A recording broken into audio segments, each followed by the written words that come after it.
Well, for the second straight year, Padres bats go quiet in a winner-take-all postseason game. Wasn't a shutout this time, although it was awfully close, thanks to Jackson Merrill. Kept that from being the case.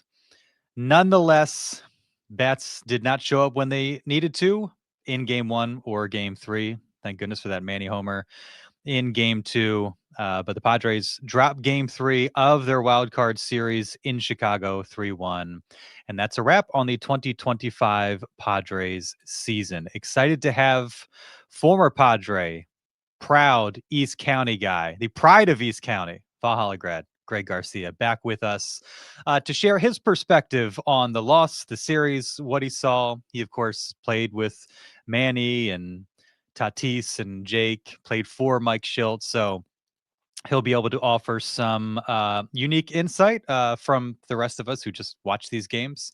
And so looking forward to picking his brain on the Padres, the series, and just kind of wrapping up this 2025 season. Appreciate everybody who is with us and who has enjoyed the ride with us, and look forward to getting to your comments and questions as well. Thanks to OG's, the sponsor of the On Fire podcast. Appreciate all they do for On Fire and the NBC7 Sports Wrap team. If you need a place to catch a game, sadly, not Padres games, but the rest of the Major League Baseball postseason, maybe college football Saturdays, NFL Sundays, Monday Night Football, need a place with a bunch of TVs, great menu, awesome beer list. Check out one of OG's many San Diego County locations. Without further ado, the walk-up music.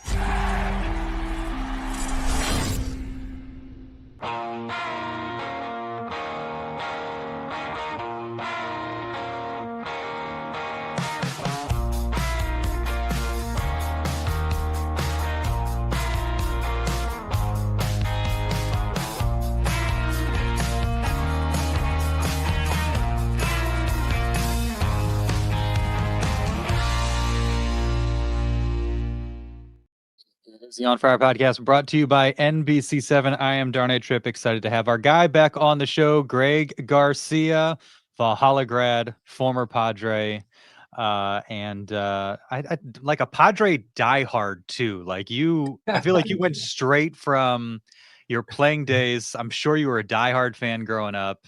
You get to play for your hometown team. And now, like, whenever I talk to you, like, you're just as excited to talk about these guys and living and dying on every game like the rest of us. And so, how are you feeling on a night? I don't think I've talked to you in this sort of context or setting before.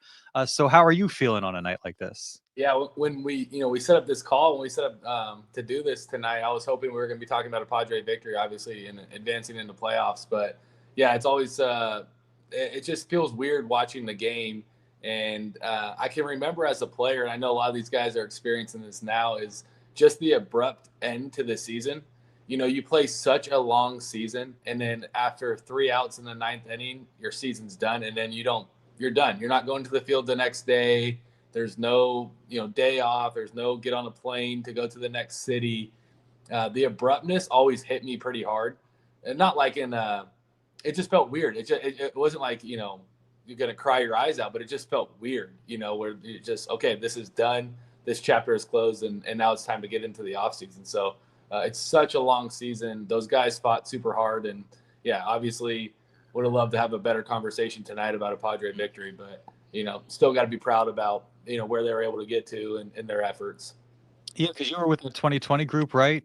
In Arlington, Yep. the weird COVID year, and you faced the Dodgers in the NLDS, and they kind of dictated terms that series. Yeah, well, I mean, on that end, that one was a little bit different. There's like that 60-game season. The one I can think of fondly is about when I was playing with the Cardinals, and it went down to the last game of the season, and we needed the Giants to lose to the Dodgers or beat the Dodgers or something like that, and we were in, and we had won our game, and now we're watching the West Coast game.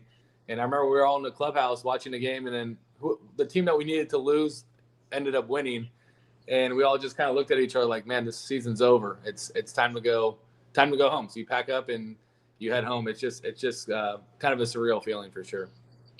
Listening to the post game, guys like Manny, Arraez, that spoke afterwards, like a lot of appreciation for the group, the closeness of the group. And I got to think that's, especially in a situation like you just described, you're looking around and you're like, he's not going to be there. Yeah. He's not going to be here. I might not be here. And so you're like, you're rallying together, you're battling together. And then, like, once you exit that clubhouse will never look the same. And that's something that I think us on the outside can't truly appreciate. You're absolutely right. And the other thing, I remember, I think I was a part of, I think 2 postseasons between the Cardinals and the Padres. And I can remember every year before the playoffs started, we'd have a kind of a players meeting or something like that. And I'm sure the Padres did this as well. And they kind of go around the room and have some of the veteran guys that have been to the playoffs before kind of give their experience. And a lot of times that, the sentiment was, just, it's another game, enjoy it, enjoy the moment. But every time I remember in those speeches, somebody would say, you never know if you'll get back to this moment. You don't know. Like, you can think, oh, the Padres, on paper we look great. Probably heading into the next year, we have a lot of the core coming back, but it's just such a long season to get into the postseason. So you cannot take, any of these playoff opportunities for granted. I'm not saying the players did that, but it was just kind of a resounding message when I was playing from the veteran guys to, hey, don't think this is every year. A lot had to go right. A lot of guys had to have good years to get to that postseason appearance. So don't take it for granted and try to take advantage of the moment. So that's something I can remember from those playing days. This doesn't soften the blow, but, like, at least you go 14 years without being in the postseason. Now you're there for the 4th time in 6 seasons. And there's at least 1 year in there that, like, you definitely had a playoff, like a playoff caliber team, and things just didn't go your way. I don't know if there's any solace in that, and certainly not for the fans in a night where, like, you have your season ending loss. But I think about this sometimes, and, like, 2020 was such a weird season. 2022, one of the best postseasons in franchise history. And so you're always striving for that type of run. But when you think of, like, all the teams that are making it to the playoffs on a regular basis, they're not all like the Houston Astros that go to like 6 or 7 straight championship years, right? Yeah. And so I even thought about this, like, with the Aztecs after they went to the Final Four. Well, the next year they went to the Sweet 16, they lose. Like, it's just a normal thing that happens to teams. Like, it's just a normal type of postseason. And, you don't get excited about normal necessarily, but you're at least there, and it beats the heck out of going a decade plus without making the playoffs. And you're at least giving yourself a chance, and you feel like they're in position to continue to do that. And so, like, it's sad, but maybe not like heartbreaking, because, again, like, there's one team that's going to celebrate. Exactly. Feel like there's probably some meat on the bone, and, like, this probably doesn't help anybody to hear, but at least, like, they're in the mix year in and year out. And, like, doesn't mean everything, but it means something, I guess. No, that's a great point. That was one of the things I wanted to talk about, was like, at the end of this thing, there's going to be, I don't know how many teams made the playoffs, whatever it is, there's only going to be one fan base that's actually truly happy. Even the team that loses in the World Series, that fan base is going to be just as upset as we are tonight, So, you're spot on with that. And I can think of so many different things that are probably going through those players' heads right now. Just trying to figure it out, figure out what happened, what they could do better. But the thing I saw from this team, and it started with Mike, is they fought hard every day. They put on a great show, right? It was a great team to go watch. It was a great team to root behind. And like you said, the future is just as bright, and that's something that we shouldn't take for granted here in San Diego. There is a window, right? You still have Manny in his prime. You have Tatis in his prime, Bogaerts in his prime. It reminds me of those NFL years when we had the Chargers here, when we had Phillip Rivers and LaDainian Thomas and Antonio. We had this group, and every time we didn't win the Super Bowl, we knew we'd be back in the playoffs, but we also knew that window closed by a year. Everybody's getting 1 year older. Contracts are about to expire, whatever it might be. I feel like there's that same kind of feeling here, but it is nice that we're still in that kind of window. Yeah. All right, let's get into kind of the specifics of this game itself. There's a lot of different, I got a notepad full of bullet points. Is there anything in particular that stuck with you or grabbed your attention, or something you'll be thinking about, or an area where you felt like it was a lost here, or a moment, or this or that? Not really. I couldn't pick on one point. I didn't really think, I can't think of one thing that really stood out. Obviously what I noticed in game 2 with the win was our star player came through in the big moment. Watching Manny hit that home run. That's what big time players do. You got to credit the Cubs. They kept mentioning on the broadcast that their defense is top 3 in the major leagues, and they played like it. They played great defense. Had some timely hitting tonight. All the pitching was great. Right, it was just a well pitched series overall. And I'll say this: playing in Wrigley Field is just as tough as playing in Petco. So having that home field advantage for the Cubs, I think, really did, probably tilt in the Cubs' favor. Obviously, for 2 evenly matched teams that kind of on paper were kind of structured the same way, right? Relied on good pitching, defense, and then some timely hitting. So playing at Wrigley Field, that place can get crazy loud. But I think the Padres did the best that they could for sure. Yeah. As somebody who's played middle infield, what can you say about the defensive clinic that Dansby Swanson put on, particularly in game 1, the over-the-shoulder catch? Yep. He had a couple against Ryan O'Hearn that took away hits, potentially runs. And then, he knocked down the Arraez ball. He had the double play ball. There was another one, I think, against Arraez. There was a Nico Horner play. Those guys were, but Dansby had to be the series MVP, so to speak. He was unbelievable, and especially in a low scoring games like that alone could be the difference. Yeah, absolutely. I think I don't know Dansby personally. I played against him, but to me, you hear Mike Schill talk about a winning player. That guy is, if you look at winning player in the dictionary, it's probably Dansby Swanson. I mean, he's not the biggest, strongest, fastest guy. But that guy has been on championship teams. He's at Vanderbilt, winning the national championship. He won a World Series with the Braves, plays the demanding position at shortstop and plays it at a really elite level. To me, that guy just seems like a winning player, a guy that a team can rally behind, and not so much has to be the vocal leader, but just kind of that steady, even keel player that I think a lot of players just kind of gravitate towards. So, yeah. He had a great series. I would agree with you. Probably series MVP, offensively, defensively. I think he had an RBI in tonight's game and scored a run. And like you said, played some great defense. I also thought a couple big plays from Luis Arraez at first base, though, that shouldn't go unnoticed. They turned that double play in I think the second inning. That is not an easy play to get to. Backhand that and to make a good throw to Bogaerts. And then he had the one on that contact play where he made that that throw home, and then we were able to get that tag play at home. So I thought he played a great first base too. That kind of stood out to me. The other thing Yeah, that's been kind of the funny thing with Arraez. Like the defensive metrics don't do him any favors, but he has a lot of those like effort plays and hustle plays, surprising kind of bang bang plays that you wouldn't maybe necessarily expect him to make just based on the defensive reputation. But he showed up in those moments. I do have to ask you though. That liner to Swanson bats it down, and I'm watching this in real time. I'm like, well, there's your infield single. There's a base runner, a game that you are dying to have them, and then Swanson's throw is there well in advance, and you get the replay and Arraez kind of, he's watching the play. He does that often, kind of like hugging his bat, watching the play, then slows down and then books it, and you see he's frustrated afterwards. And Luis is a guy that cares a lot, but that one was tough to watch. Just like, again, these Mike Schilt grit squad type teams, you hang your hat on working hard, playing hard, that sort of thing. And to have a play where you let your foot off the gas in this type of game, in this type of moment, that's one it might not sit well with people. And again, it's like the Weiss works hard, he plays hard, but to have a lapse in that moment is tough. No, definitely. And I think I think that guy has probably never been questioned for his effort or anything like that. I think anybody in that scenario, I know I've probably done it, where you hit a liner and you're like, oh, that's caught, and it doesn't end up getting. I mean, that one especially, because it really looked like it was in his glove almost the whole way, and then it kind of batted it down.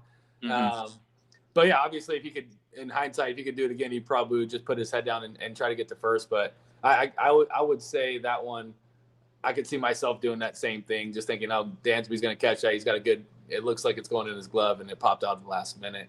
I don't know if we're going to get to the one that probably will, the pitch on Bogaerts, though. That can completely changes the ninth inning. I know you probably segue. Well, we can get to it whenever you want, but that to me was obviously a big swing. Yeah, no. Let's get to it. Yeah, you're in the ninth inning there. And Xander's had a really good series too. Yeah. Offensively, defensively, comes back from that injury. Even just I think it was in game one, he had to leg out an infield single or beat a throw. And he's stretching and planting that injured left foot on the bag. And you're like, that can't possibly feel good. He fouls one off that foot again today. You're like, that can't possibly feel good. Yep. He's done well at the plate, done well defensively. And good on him for a guy that's, faced so much criticism, kind of got it together this season, dealt with the injury, got back and was effective.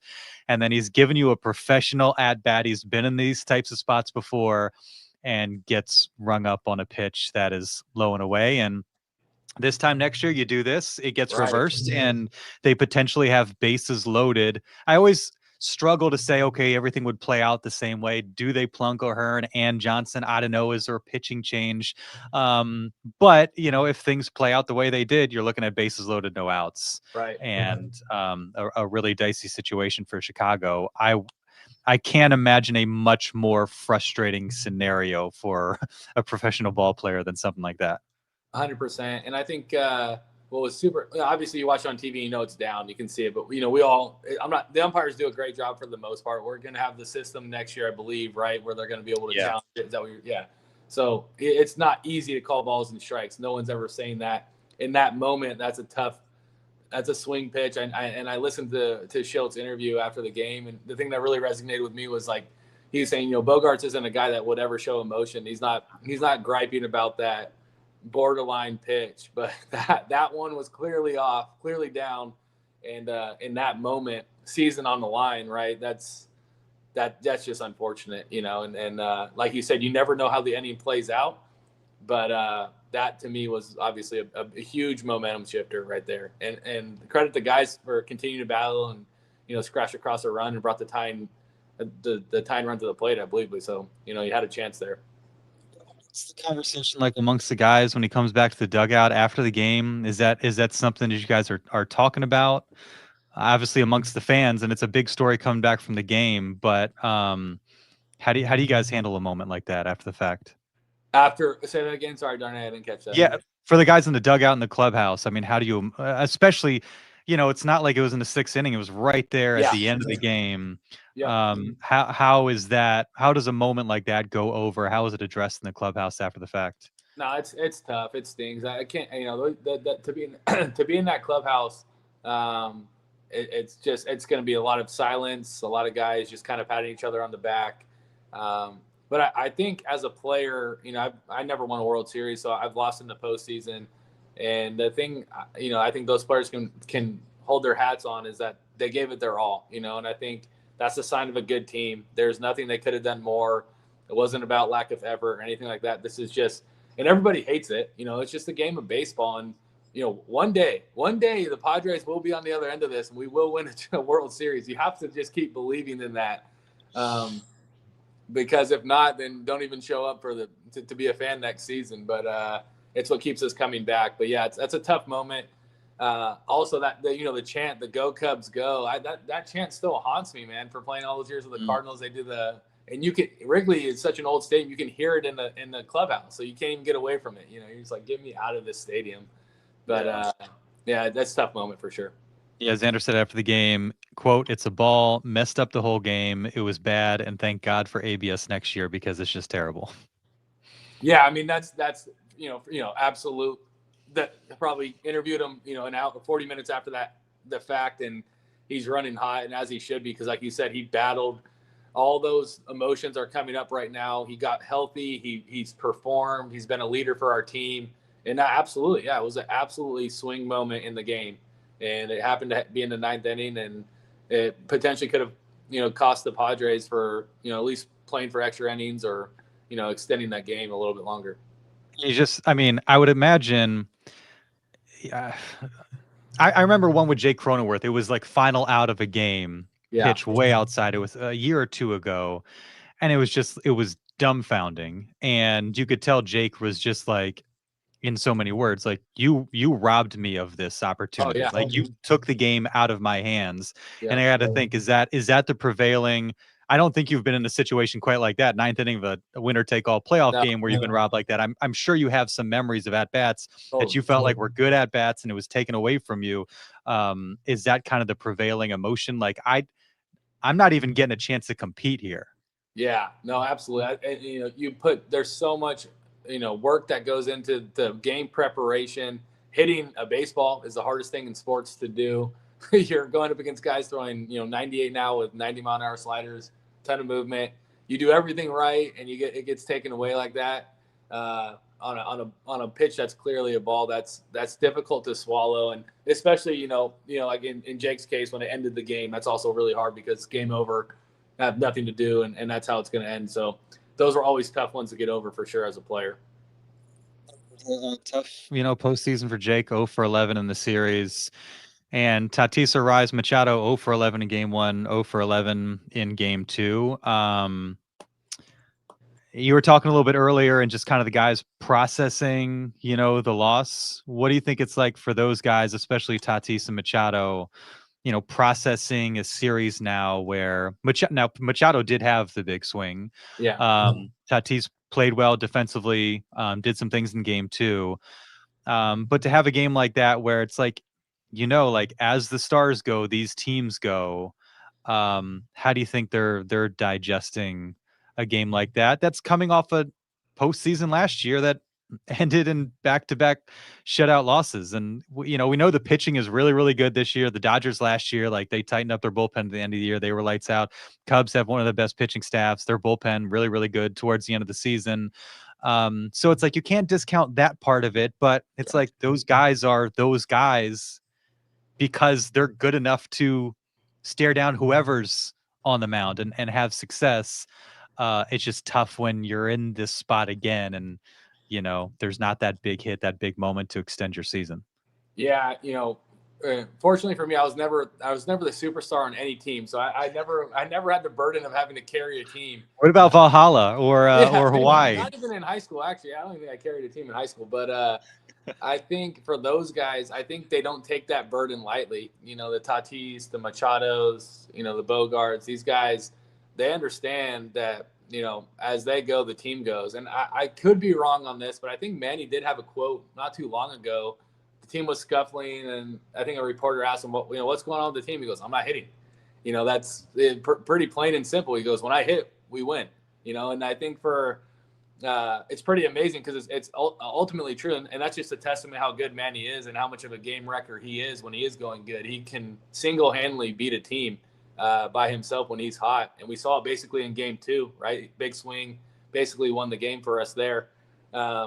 And I know those guys a little bit personally, and the ultimate competitors, and nobody's probably taking this harder than those two guys, right? And they're feeling every feeling that we already kind of talked about at the beginning of this podcast, and that this was another season that they didn't win a World Series. And no one's getting any younger. Like I said, the game isn't getting any easier for anybody.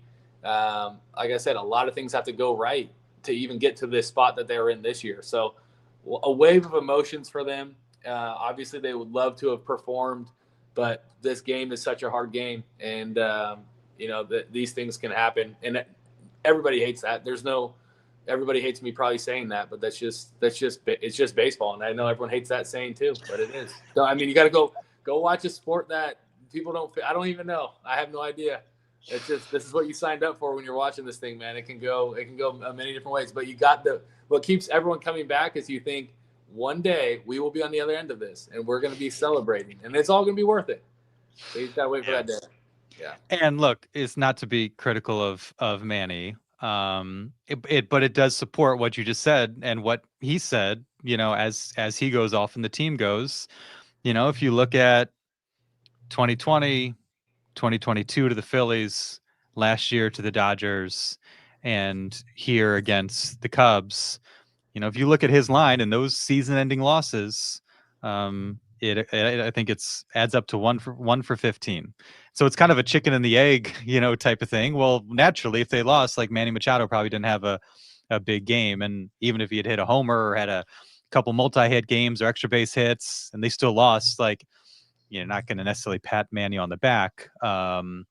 But, he's done everything. We talked about it yesterday, like that. He had a postseason moment yesterday, which was awesome. It was great to see and had to feel great for him. Just disappointing to then follow that up with another game where the guys just don't have kind of the same impact of the game. I'm curious, watching Fernando today, and I can say this as just like a dumb person who's never been, in this spot before and doesn't know what it's like. It just, there didn't seem to be like life energy behind, especially those at bats. I think his first two at bats were 3-pitch strikeouts, swinging at everything. Now he's facing pitches in the zone. So, but it did, I think throughout his career, kind of the slider dying low and away has been sort of his kryptonite. Did much, much better this year in eliminating a lot of those strikeouts. But for a guy who is the spark plug and such an energy source, I guess there's part of me that's like, it comes with the responsibility, man. Like, we need to see a little bit more urgency. I know Manny didn't like that word when he was presented with it a week or two ago, but like in these at bats and, when he just waves at a few pitches and just kind of strolls to the dugout, I'm like, everybody's watching you, man. Everybody's watching you, and they're going. It's not just you. It's Manny and other guys. Jackson Merrill certainly, in the 9th inning. But I just feel like he's got some responsibility because of his stature, and it makes some of those at bats where you just don't feel like Xander, professional at bat there at the end. It just doesn't have that kind of same sense or feel to it. Am I being too harsh here? I honestly didn't. I wasn't able to watch the game fully. I did listen to the last couple of innings on the radio, so I had that on there. So I didn't fully see the at bats, and I think it could just be a number of things. Probably just some frustration more than anything. And like you said, all eyes are on him, and for the most part, everything he does is going to get criticized one way or the other. Just for playing with him for that, I only played with him for one or 2 years, 2019 and 2020. The thing I know about that kid is like he is so competitive, crazy competitive, and he wants to be the best. He doesn't just want to be good; like he wants to be the best, and that's an insane mindset to have. And I think that's what's made him so successful. So when he's feeling he's not performing up to his standards, which are well above everybody else's, it's hard to deal with. It's hard to deal with, and it's hard to be him. I know people probably don't want to hear that either because he's making a ton of money and all of that. But there's a lot of other stuff that comes with that too, expectation and falling short, and then having to deal with criticism. And he's still young. He's still young in his life, as an adult, basically kind of just growing up before everybody's eyes. So all I can say for him is that he's just always been a consummate, competitor, and always wants to do well for the team. And obviously he wished he had a better series for sure. Yeah. And I wouldn't say like, I think he cares. Like, he definitely cares. Oh yeah.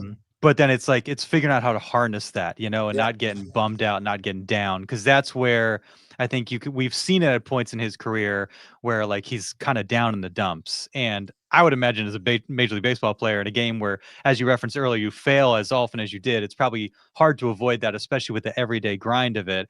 But maybe that's kind of the next step for him, is figuring out how to deal with those slumps in such a way. Now he did it to an extent this year with what he did defensively on a base pass and all that, still managing to impact the game. But I still think there's some room to grow there, and just kind of his stature and how he carries himself when things are down. Yeah, no, I think that's a great point, and I think every leader can improve in that. And you're absolutely right that people are looking at him. And I remember even when I was in 2019, when he was a rookie, we were all feeding off of him, and him and Manny and Haas. Those were our guys. Ian Kinsler. We kind of just watched their body language, watch how they were going about it. And you're absolutely right that those guys do have an impact on kind of the other guys in that clubhouse. And it is a big responsibility, and it's not for everybody. And, that's why when you get a guy like, you feel like a guy like Aaron Judge or, some of these guys that year in and year out, they bring so much more to the table than just kind of, what they do on statistically. And that's why I always kind of bring up a guy like an Eric Hosmer. He had that. He embodied that. He could be going bad offensively, made an error, but he's top stepping it. He's bringing energy, and when you get one of your better players doing that, you have that confidence. You feel confident, in that. So he was always a tremendous leader, and that's something that I think Fernando has in him, right? And some people don't choose that leadership path, but because he's so good at baseball, kind of comes with the territory. It shouldn't be so good, and don't have to worry about it. I'm compelled to ask you a question I've never asked you before, and I didn't think I would ever ask you, but you mentioned Ian Kinsler. Yeah. Where were you during the double bird? Oh man, I was on the bench. I was on the bench watching him, and that was after the homer, right? It was after the homer. He had been hearing it from fans and gave the 2-finger salute as he crossed home. Man, but I'll tell you, I could do a whole nother podcast on Ian Kinsler and what he did for my career and helped me out. That guy was unbelievable. So that was awesome. Whatever. I mean, it is what it is. But he was an ultimate pro. That guy was the man. Did he do maybe? I think he did the double bird. I know there were some F-bombs launched, but what a wild night. I think about that from time to time. What a crazy scene that was. Man, that wasn't too long ago. 2019 Padres, we were a different animal. We were you were built different for sure. To say the least. There we go. Some comments. Gonzalez, we got what we deserved. That's tough. Let's get rid of that one. For sure, new hitting coach. That's tough. I mean, last year we were saying that Victor was the Ruben Niebla offensively, and then this year, can you speak to that? Yeah, because we always talk about managing, coaching, that sort of thing. It's an easy place to go, but did Victor forget how to do his job in the last year? I don't know. No, I completely disagree with that.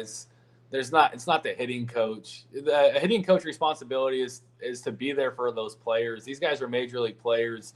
It's not like he's saying what you hear at the rec league baseball games, elbow up or something. He's not telling any of these guys anything like that. He's there. Hey, let's create a routine, create a foundation. I'm here for you. What do you need from me to be successful? And then if he's seeing certain things, but for a hitting coach to manage I don't know, is there 12 position players, 12 different swings? There's no chance. You can't do that.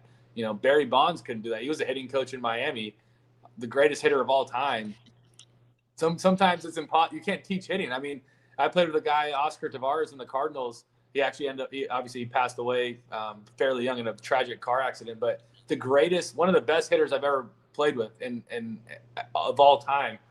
And you'd ask him certain things about hitting, and it just came naturally to him. So on a major league team, it's on the hitters. It's not on the hitting coach. And unfortunately, a lot of times those guys do end up getting fired or something like that because something needs to happen, I guess. But it's not on the hitting coach for sure. Yeah. Do the Padres win this series with a healthy Ramon Laureano? Yeah, I know. That's the other. How about and I'm drawing a blank on names. And this was it bullpen guy who was unbelievable for us. Oh, Jason Adam. Yeah, Jason Adam.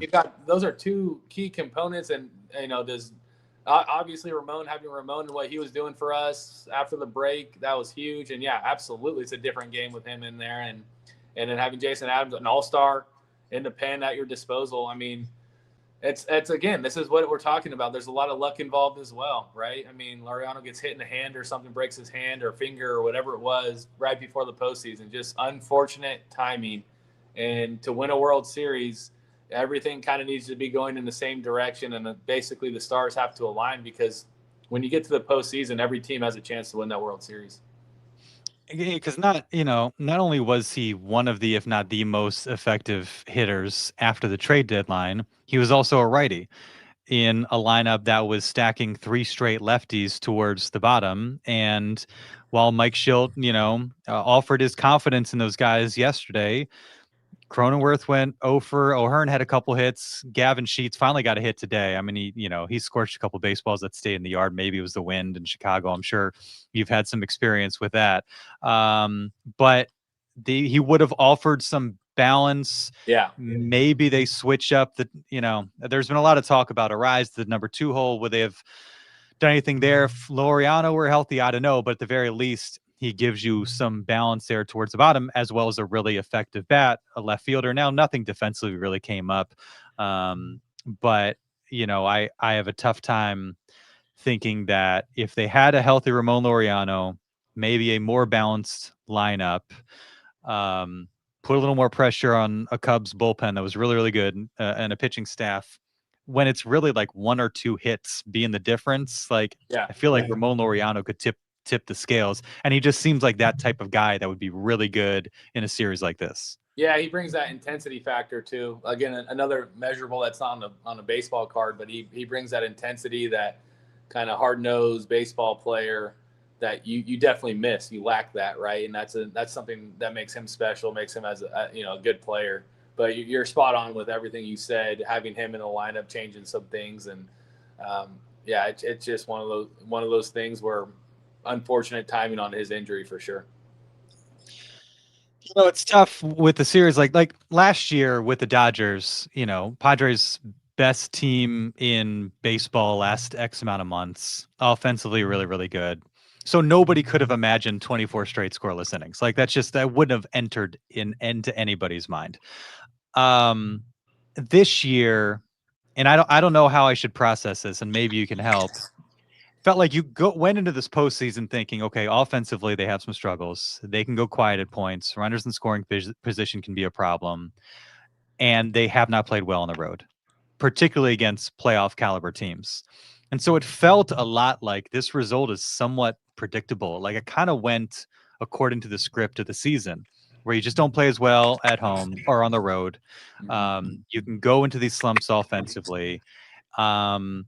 And so I don't know if it's just like, well, that's, we should have seen this coming, or could there have been an adjustment to be made somehow to mitigate things offensively, or with their approach, or this or that. And so it's like, on one hand, I guess I'm not surprised, but we knew all these things, but I guess that they weren't addressed. And so that's the part that leaves me like a little bit unsatisfied if you're a fan.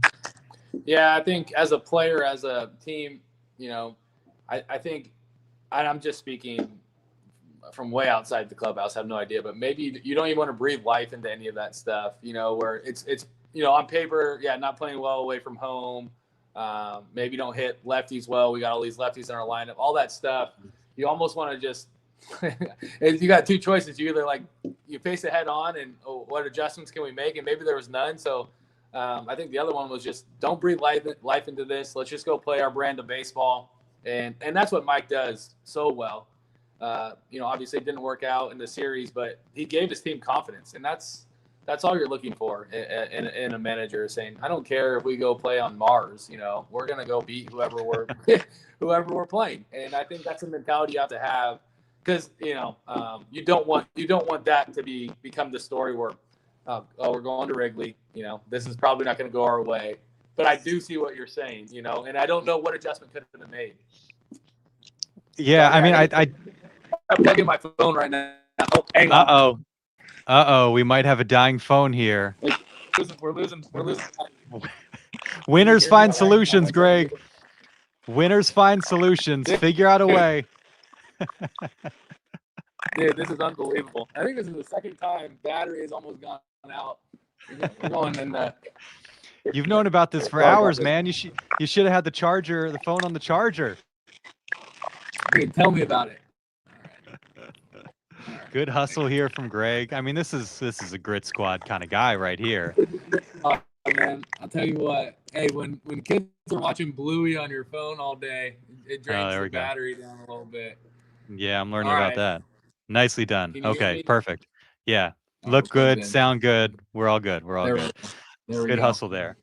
Yeah, I mean, people have looked to the lineup, and that's going to be the thing. He was having Arraez in the 2-hole, and what was a down year with Arraez when you had other guys that could have filled that spot. There were certainly other options, and Schilt stuck to his guns, and I'm sure there's times where he's done that and it's worked out well for him. And yeah, you would have to look at this as one of those instances where I think a lot of people would have loved to have seen what happened if Merrill's hitting the 2-hole or O'Hearn, or if you just switch things up. Cronenworth didn't have a good series, but consistent on base guy gives you more slug than Arraez. I think people would have loved. It's like, you want to at least go down swinging. I think people would have appreciated, even if you lose, trying something out and making an adjustment. And I think that's something that's going to kind of hang with the fan base a little bit from this one, is like we kept seeing Luis Arraez in the 2-hole and in the 2-hole in some games against lefties, and it just hasn't worked out. And I know Mike Schultz, your guy. I know, your favorite manager. So I'm not asking you to put him up here, but I think that's going to be one of the things coming out of this season, is like there's ample time. We've been talking about this for months. Why wasn't there a move made? Yeah, I think that's something.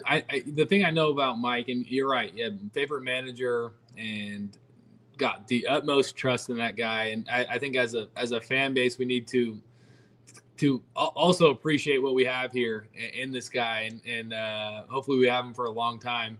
But I think what I would say about that is I know Mike has a plan. He's not keeping the lineup the same. It's never because he thinks he's smarter than everybody else, or in spite of the fact or anything like that. He honestly believed this was his best lineup and best lineup construction. The reasons are, I don't know, but he does. I know he knows that. He's never made a decision like that, just based on anything but merit. And you hear it in his press conferences. He'll get. I've seen a few. I mean, he gets asked some tough questions. He always has an answer. Hey, why didn't you do this? Oh, well, that's easy. I didn't do that because I would have had. Dude, the guy is dialed in. He's never caught off guard. He's never thought. If you think he hasn't thought about switching up the lineup, he's done it probably a million times in his head, but has always gone back to lineup X because of X, Y, and Z. Again, I don't know what those reasons are, but he is the most prepared guy I've ever seen. I mean, he's absolutely dialed in.